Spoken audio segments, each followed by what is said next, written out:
Meet Tom. I've had the pleasure of coaching Tom since July 2022, and his journey has been nothing short of remarkable.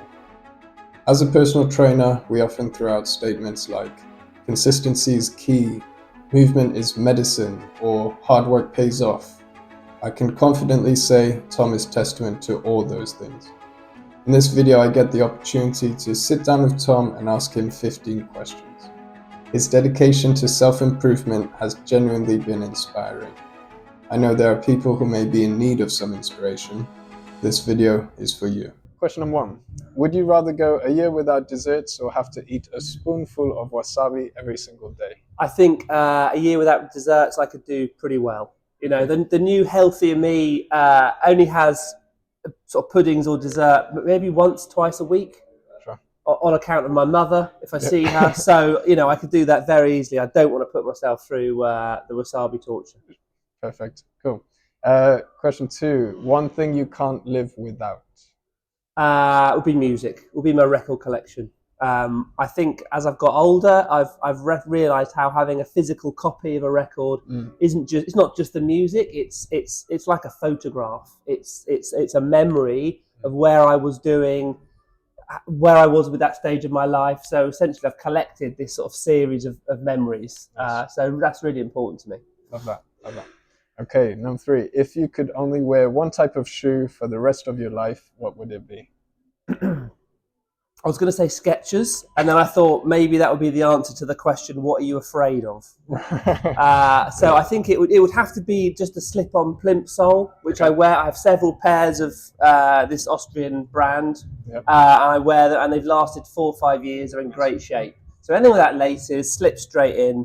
I mean, if it's one shoe, you could have gone for something more elaborate, but you've got to think comfort at the end of the day. Perfect. Okay, 4. If you had to eat the same meal for the rest of your life, what would it be? I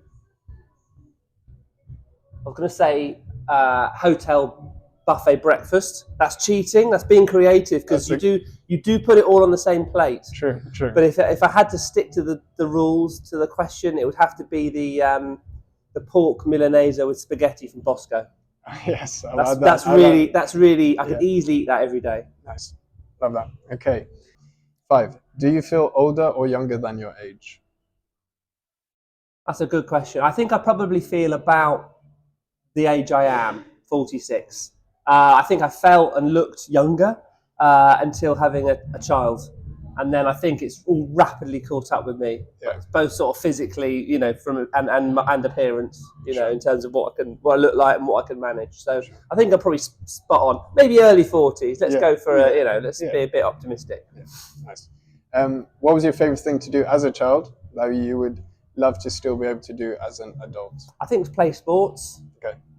You know, I was quite a competitive basketball player. Dunker basketball, something that was more teenagers. Yeah. But certainly to be able to do that without pain and aches the next day would be really good. Yeah. Nice. Okay. Name one exercise you hate. Bulgarian leg squats. For some reason, I struggle with those. Yeah. But you know, they've got to be done, and once they're, certainly feeling the benefit of them. Yeah. Quick answer there. Bulgarian split squats. Split squats. That's it. Name one exercise you love. I don't know that I love any exercise in the gym. I can do it. Things like the upper body weights, the plank, some of the core strengthening stuff. Sure. I enjoy. Yeah. But I think love, we're taking it to a bit far for me. Fine. Why did you start training in the gym?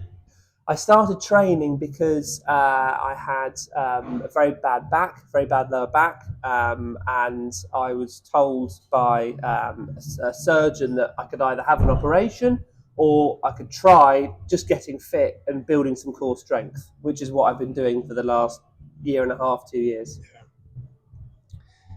Tell me 3 things you would struggle to do now if you had not started training for the last year and a half. Pick up my daughter, who's 1.5. Just go shopping, walk around town without backache, and sleep as well as I do. Nice. Because it's one of those things where a gradual back pain it's sort of accumulated over time to the extent that you don't realise you're living with so much pain until people point it out to you. Yeah. And until you, of course, start making a difference and doing something about it. Yeah. So yeah, I think those are three things I would struggle with. That's a good point. A lot of people almost accept pain, right? And accept like, okay, this is my life now. But it's like, it doesn't have to be that way, right? You Exactly. can make change. Okay. What is your worst habit and what is keeping you from dropping it? If you've got one.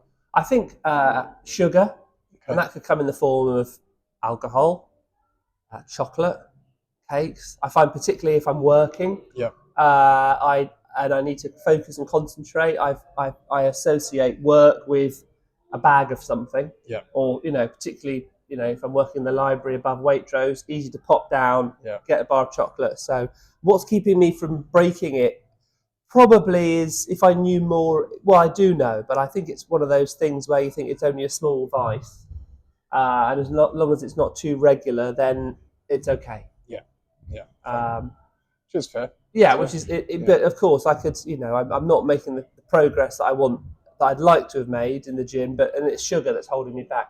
Sugar is the enemy, as we know. Sure. Okay. How would you describe your personal trainer?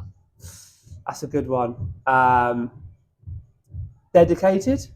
I think knowledgeable, without saying, goes without saying, and I think transformative. I mean, if we look at what we've done over the past couple of years, or however long it's been, I just wouldn't be in, in the physical state that I am now. I mean, I'm not going to win any awards, but I'm pain free, and that is absolutely massive. So yeah, transformative, I think, and customized. That's the other thing, isn't it? I often come in with small niggles, and I think every time I'm here, we do something a little bit different. So it's very different from perhaps what I was expecting. Sure, appreciate that. Is having a personal trainer and being coached what you expected? You kind of answered. No, it isn't. Already. It isn't what I expected, because I'd just made small changes or tried to take fixes which were very short term in the past. So when I first moved to Bath, I visited an osteopath, and I thought in some way, and I did a few sessions and it was fine, but it didn't really work for me. And I think I was expecting it to work out a little bit like that. I mean, I hadn't thought it through so consciously, but I thought probably I'll do a handful of sessions, I'll be better, or I'll know what I'm doing, and I don't need to carry on. I didn't realise, what an advantage it would be to maintain it as a weekly thing, and it becoming a natural habit, part of the week, and how important it is to maintain that. So no, it wasn't what I expected. That's perfect. If you could go back in time and tell your youngest self one thing, what would it be? Well, this is less sort of health related, but it would have just been, having reached my age now, to have stayed in contact with more people. Okay. If I'd kept that little black book that my father always told me to keep, with every client, every person you've met, just stayed in touch with them. It would have been a lot easier, certainly business wise. Okay. Rather than sort of reaching out to people years on. Yeah. But I've done fairly well. But that's the one thing that I wish I'd done a bit better. Just maintain that contact with people. I like that. Okay, last one, question 15. What advice would you give to the future generation? Oh yeah. Okay. Well, I mean, I can't say anything that's not already been said. But from my perspective, it would be read, travel, be curious, and just think about the importance of both physical and mental health, and knowing that they're more important than anything that money can buy. Sure. So very well to have your pursuits, to dream careers and wealth and all those things, but unless you've got those other things on your side, then they're not much use. Nice. Perfect. Thank you. All right. Yeah, perfect. Pleasure. Smash it. Thank you very much for your time, Tom. Till next time. Till next time. Tom, you deserve all your success, because giving credit where credit is due, it was you who set your goals, it was you who committed to them, and ultimately it was you who executed the work. In terms of taking the initiative and responsibility for your own well-being, Tom, I think we can all take a leaf out of your book.